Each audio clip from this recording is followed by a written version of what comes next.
गुरुजी शुक्राना, गुरुजी आपका शुक्राना उस पल का जिस पल में गुरुजी ने अपना बनाया, अपने दरबार पे बुलाया, उस दिन का शुक्र है गुरुजी आपका। ये पूरी लाइफ जो गुरुजी ने दी है, 9 साल की जर्नी गुरुजी के साथ, और पल पल सत्संग है हमारे, पल पल। मैं को गुरुजी ने अपने दरबार पे 31 दिसंबर 2011 को बुलाया था।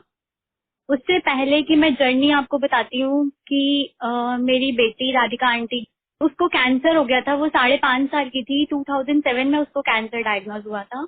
गुरु जी की कृपा से वो बिल्कुल ठीक है। उनकी कृपा से हम सब हैं, आज जो भी हैं हम सब सब गुरु जी की कृपा से हैं। 5.5 साल के बच्चे को कैंसर हो जाए, मतलब सोच के भी डर लगता है कि कभी हमने सोचा भी नहीं था कि ऐसा हो सकता है। हमारा तो बुरा ही हाल, बहुत बुरा हाल हो गया। हॉस्पिटल, गंगाराम हॉस्पिटल लेकर भागे। उन्होंने डिक्लेयर कर दिया कि इसको कैंसर है। और 1 साल तक जैसे जैसे चलती रही, इसकी ट्रीटमेंट चलती रही, और इसकी हियरिंग लॉस हो गया। उसमें कीमोस के इफेक्ट की वजह से जिस बच्चे को सुनाई देता है उसको सुनाई देना बंद हो गया। अब वो बच्चा इतना रोए कि सुनाई भी देना बंद हो गया। लेकिन भगवान की कृपा, गुरुजी पता नहीं कब से हमारे साथ जुड़े हुए थे और कब से उन्होंने हमें ब्लेस करते गए। कर्म तो हमारे ही हैं। ये मैं नहीं कहती, सारे लोग कहते हैं कि हमें गुरुजी मिल गए, हमारे को रब मिल गया, कोई पिछले जन्म के अच्छे कर्म होंगे। लेकिन मैं कहती हूँ नहीं, मेरे कर्म नहीं अच्छे थे। मेरे को मेरे गुरुजी के ने मुझ पर दया आ गई उनको, कि इतनी इतनी तकलीफों से निकल रहे थे, इस बच्चे को मैं अपना बना लूं। इतनी तकलीफ थी। वो 5.5 साल के बच्चे को वहां पर उसकी ट्रीटमेंट चलती रही, 1 साल तक चलती रही। हियरिंग लॉस हो गया, सुनाई देना भी बंद हो गया। अब जब ये कैंसर की कीमोज होती है, इतनी तकलीफ, इतना दुख उस बच्चे को। एक एक वेन ऐसे होती थी कि कोई वेन बचती नहीं थी पूरी बॉडी में से जहाँ पे इंजेक्ट ना हुआ हो। और उसके बाद वो अंदर से इंजेक्ट करते थे। इंजेक्शन कोई इनको देना होती थी, कोई मेडिसिन या कोई टेस्ट करने होते थे, तो अंदर से इंजेक्ट करना पड़ता था, वहां से लेने पड़ते थे सैंपल्स के लिए। मतलब इतनी तकलीफ सही है उस बच्चे ने, और उसके साथ में माँ ने, क्योंकि एक माँ ही होती है जो बच्चे के साथ में हर टाइम खड़ी रह सकती है, हर टाइम इतनी तकलीफ में। और लास्ट में आते आते तक सारी मेडिसिन फेल हो गई, सारी कीमोथेरेपी फेल हो गई। एक अमेरिका से मेडिसिन आती थी, 1,64,000 की वो मेडिसिन थी, वो भी फेल हो गई। कोई मेडिसिन वर्क नहीं कर रही थी उसकी बॉडी पे, क्योंकि जो इसको कैंसर था वो जीन्स में था, मैरो में कैंसर था। तो वो कहते थे इसका कोई इलाज नहीं है इस कैंसर का, जब तक मेडिसिन बॉडी पे वर्क करेगी तब तक है, और कब वो बंद कर देंगी मेडिसिन काम करना हमें नहीं पता। इतनी तकलीफ से गुजर रहे थे। उधर से इन लॉज ने हाथ खड़े कर दिए कि हम इलाज नहीं करा सकते, जहाँ से मर्जी कराओ, जो मर्जी करो, हम नहीं करा सकते। इधर से मेरे पापा नहीं है, और मेरा ब्रदर था, वो हमें ले आया कि ठीक है मैं कोई कुछ भी करूंगा, कोई प्रॉपर्टी सेल करूंगा, जैसे करके मैं इलाज कराऊंगा। वो यहाँ पर लेकर आया, 1 साल बाद वो भी एक्सपायर हो गया। तकलीफ ही तकलीफ। मेरा हस्बैंड था, वो बस ऐसे ही खाता पीता, चोरियां करता घर में से। पैसे नहीं होते थे, मम्मी दवाइयों के लिए, इलाज के लिए पैसे देते थे, उनमें से भी चोरियां कर करके ले जाते थे। और घर के लिए कुछ सोचते नहीं, कोई कुछ नहीं करते। अगर हम हॉस्पिटल में एडमिट होते थे तो वहां पर पी के नीचे पड़े रहते थे। डॉक्टर कहता था इनको लेकर क्यों आते हो यहाँ पर, जब इनका कोई काम नहीं है तो इनको क्यों लेकर आते हो। लेकिन एक उनके साथ में रहना पड़ता था, क्योंकि अगर आधी रात को डॉक्टर ने कहा कि अभी एडमिट होना पड़ेगा, कि अगर तबीयत खराब हो गई तो मुझे आधी रात को जाना पड़ेगा, तो मुझे कौन लेके जाएगा, मैं किसके साथ जाऊंगी डॉक्टर के पास। इतनी तकलीफ थी, हर तरफ से तकलीफ तकलीफ। और बेटा था, वो पढ़ाई कर रहा था, उसको देखने वाला कोई नहीं। ट्यूशन लगा दी थी, ट्यूशन जाता था, और मैं एक एक महीना हॉस्पिटल रहती थी, उससे पढ़ाई नहीं हो पा रही थी। और इतना शाय नेचर का, इतना रिजर्व नेचर का हो गया था, ये सब चीजें, ये सब माहौल देख देख के, तकलीफें देख देख कर। और बस ऐसे ही उसका भी, मतलब हर तरफ से इतनी। और पैसे मेरे पास बिल्कुल नहीं थे, जो मम्मी देती थी उससे। और कई बार तो ऐसा होता था कि हमारे पास उसके मतलब दूध के लिए भी बच्चों के लिए पैसे नहीं होते थे, क्योंकि कितना मम्मी से मांगू। हॉस्पिटलों में इतने खर्चे, एक एक महीना रहना, लाखों लाख रुपए के बिल माँ बन जाते थे। और रेंट पे मैं रहती थी, और वो घर भी ऐसा था कि उससे झुग्गी भी उससे अच्छी होती होगी, क्योंकि रहते रहते 1-2 साल में वो उसका भी इतना बुरा हाल हो गया था कि आगे से पूरा पानी सोता था, पीछे से पूरा पानी, हमारा फ्रिज, वॉशिंग मशीन पीछे पड़ी होती थी, वो सारी गीली हो जाती थी। आगे से एसी लगा हुआ था, वो सारा गीला हो जाता था कि करंट ना आ जाए। ऊपर से छतें चोरी होती थी। और डॉक्टर कहता था अपने बच्चे को लेके यहाँ से मम्मी के घर चले जाओ, क्योंकि वो पहले ही कैंसर पेशेंट है और उसको कोई इन्फेक्शन हो जाएगा यहाँ पर। तो हम मम्मी के घर आने चले जाते थे थोड़े थोड़े दिन बाद। इतनी प्रॉब्लम्स, इतनी तकलीफ, इतना दुख, इतना सब कुछ सहते सहते थक गई थी। 2007 से लेकर 2011 तक सोचो, ये 3-4 साल इतने तकलीफ में काटे हैं। और लास्ट में आकर तो मैं ये बोलने लगी थी, भगवान जी अगर आप दुनिया में हो ना, तो मुझे यहाँ में उठा लो, अब बस, अब इससे ज्यादा हमसे बर्दाश्त नहीं हो रहा। तीनों को उठाना, क्योंकि अगर कोई भी बच गया तो उसको देखने वाला कोई नहीं है।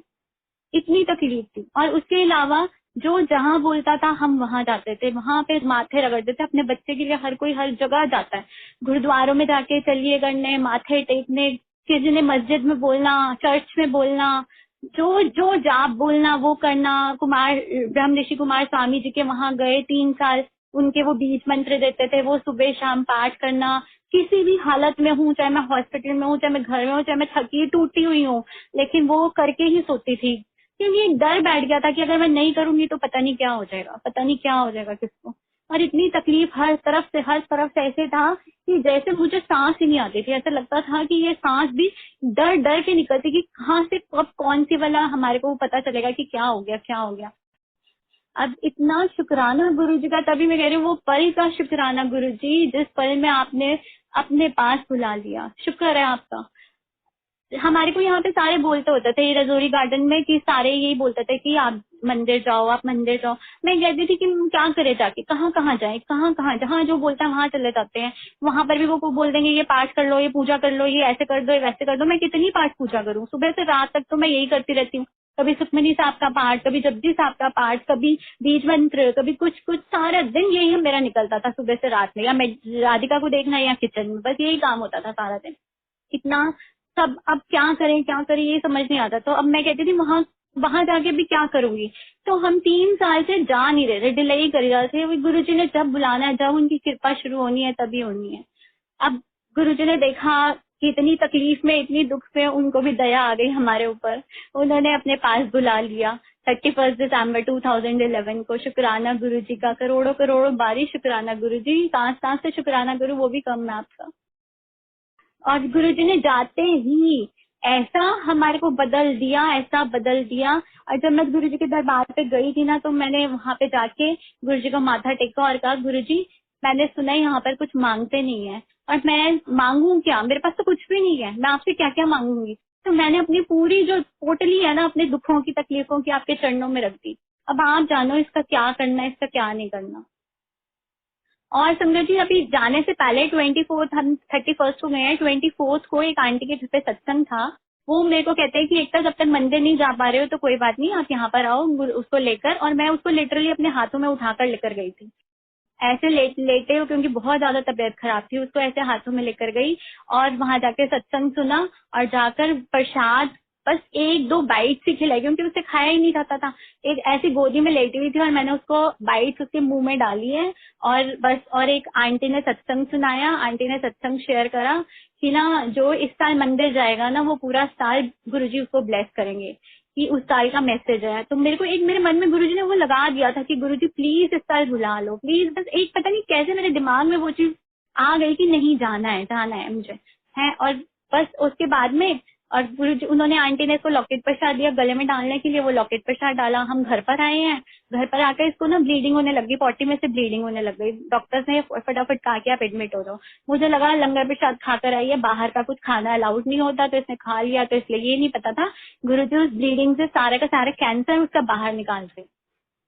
हम वहाँ पे डॉक्टर के पास गई, अब वहाँ पे उन्होंने एडमिट कर लिया। अब मुझे लगे कि 31 को, बस एक मेरे को दिमाग में ये डाल दिया गुरुजी ने कि 31 को जाना है। मैं गुरुजी को, अरे गुरुजी प्लीज यहाँ से छुट्टी नहीं होगी तो मैं कैसे आऊंगी 31 को, प्लीज ना आप बुला लेना, प्लीज ना आप बुला लेना। तो गुरुजी ने ऐसी कृपा हुई कि 31 को मुझे अपने दरबार पे बुलाया, और बुला के तो ऐसा नहीं हाल कर दिया, ऐसा नहीं हाल कर दिया कि आज तक बस जय गुरु जी कर, बस सब कुछ उन पे छोड़ा हुआ है। और गुरुजी ने 31 दिसंबर को हम वहां गए, और सबसे पहले विद इन 17 डेज 17 जनवरी को मेरे हस्बैंड को घर से बाहर निकाल दिया और मेरे साथ खुद खड़े हो गए।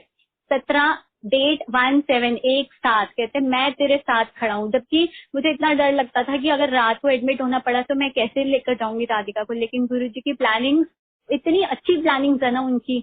तो उन्होंने हमारे को 17 तारीख को उनको घर से बाहर निकाल दिया। जिनको हम धक्के मार के भी बाहर करते थे वो बाहर नहीं निकलते थे, इतना तंग करते थे हमारे को कि घर से चीजें भी चुरा चुरा के ले जाते थे और सब गलत काम करते थे वो उन पैसों से।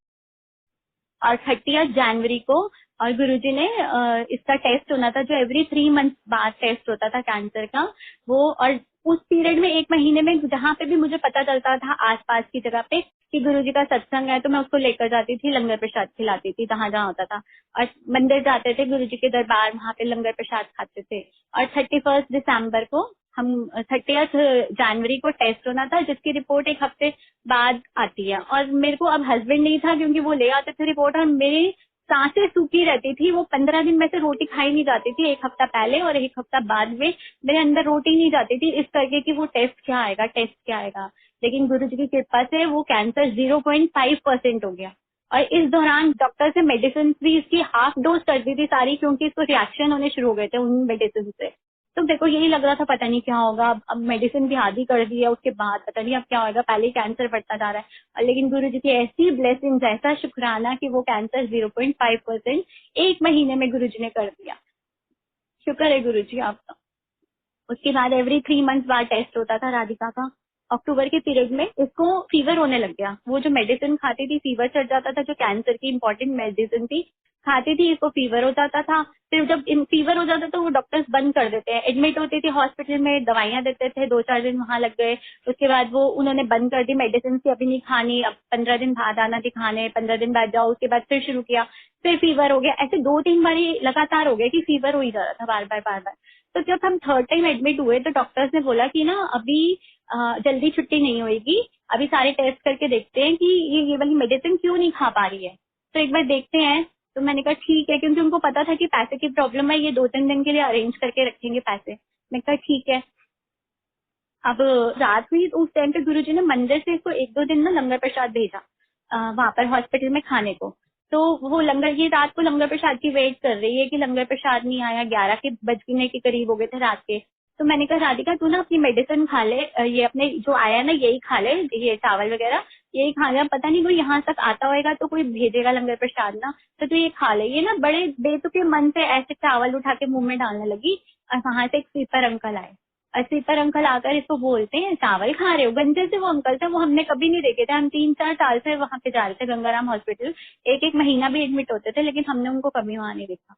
तो आए और आके इसको बोलते हैं क्या चावल खा रहे हो। इसने गर्दन हिला दी क्योंकि हियरिंग प्रॉब्लम थी तो सुनाई तो दे नहीं रहा था, इसने ऐसे गर्दन करके बता दिया हाँ। तो फिर ना झाड़ू मारते मारते वापस गए और फिर आए और आकर कहते हैं अब जल्दी से ठीक होकर यहाँ से जाओ, फिर कभी मत आना। और समझ तो उस टाइम कुछ नहीं आती। और फिर वो वापस गए, फिर पोछा लगाते लगाते आए और मुझे कहते हैं आपको कभी भी किसी चीज की जरूरत होगी ना मुझे बोलना।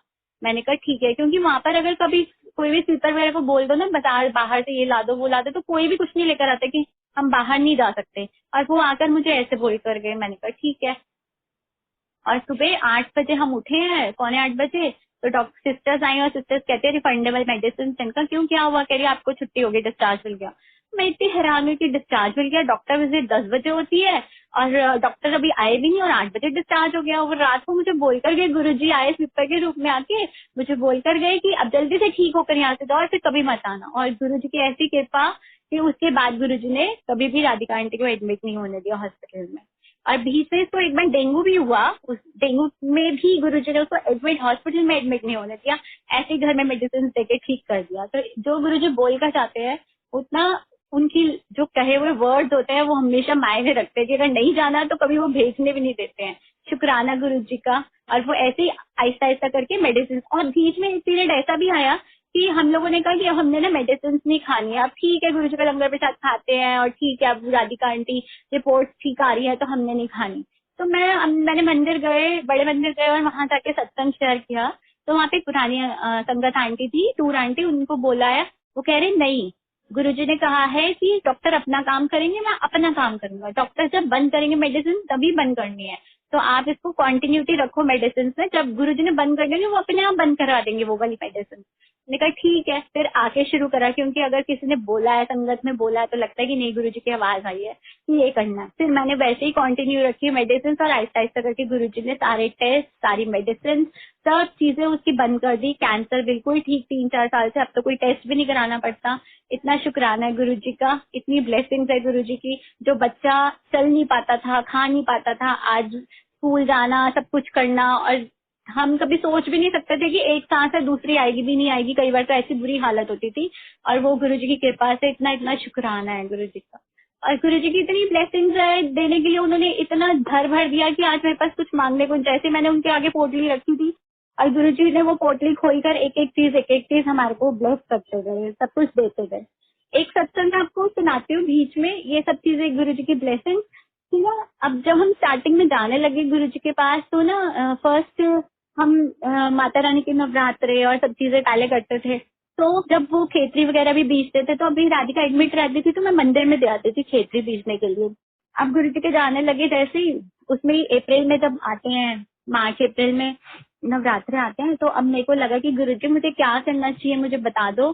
खेतरी बीजनी चाहिए, या आप तो हो, सब कुछ आप ही तो हो, माँ भी आप ही हो, पिता भी आप ही हो, सब आप में ही, सभी देवी देवता है, सब भगवान जी आप में ही है, तो फिर मुझे क्या करना है, आप मुझे एक आंसर दे दो।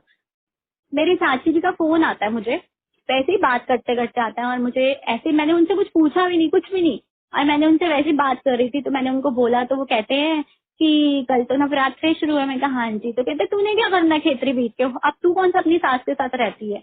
अब मैं कहा ठीक है, मैंने कुछ बोला भी नहीं, कुछ भी नहीं, गुरुजी ने आंसर जैसे दिलवाना तक दिलवा दिया। कि मैंने उस दिन के बाद कभी भी वो नहीं करा कि गुरुजी बैठे हैं, हाँ कंचा केक बिठाते हैं, गुरुजी का स्वरूप है, गुरुजी को भोग लगाती हूँ, माँ के रूप में आती हो, सब कुछ तो आती हो, उनको भोग लगाती हूँ, और सारे हम लोग खा लेते हैं मिलके। तो इतना शुक्राना है गुरुजी ने, मेरे को तो गुरुजी ने सब चीजों से निकाल दिया, सब चीजों, हर कोई चीज से, किसी चीज के ऊपर भी पाबंदी नहीं, किसी चीज के ऊपर भी कुछ नहीं। कि जैसे अब गणेश जी का है, अब गणेश पूजन आया था पीछे, तो उससे पहले ही गुरुजी गणेश जी के दर्शन घर पे करा देते हैं, माता रानी के दर्शन घर पे अपने में ही करा देते हैं। कई बार तो आंखें बंद करी होती है, तो सामने गद्दी पे ऐसे आंखें बंद करे करे गणेश जी बैठे हुए हैं, कभी हनुमान जी बैठे हुए दिखा देते हैं, और मैं माथा टेक देती हूँ गुरुजी के चरणों में, और गुरुजी को कहती हूँ गुरुजी आप में ही सारे हैं ना। अभी थोड़े दिन पहले मंत्र जाप सुन रही थी आंखें बंद करके, तो जहाँ जोत जगती है वहां पर मेरे को काली माता के दर्शन आंखें बंद कर करके कि यहाँ पे काली माता खड़ी है, तो सारी सबके दर्शन गुरुजी अपने में ही करा देते हैं। तो बहुत बड़ा शुक्राना है गुरुजी कि मुझे कोई चीजों से, कोई वहम से, किसी चीज में नहीं पड़ने देते, कि बस मैं ही तेरा हूँ। और सही में उन्होंने एक साथ कहा था, मैं तेरे एक साथ खड़ा हूँगा, और वो हमेशा मेरे एक साथ खड़े हुए हैं, हमेशा। तो शुक्राना गुरुजी का। जय गुरु जी। गुरुजी शुक्र।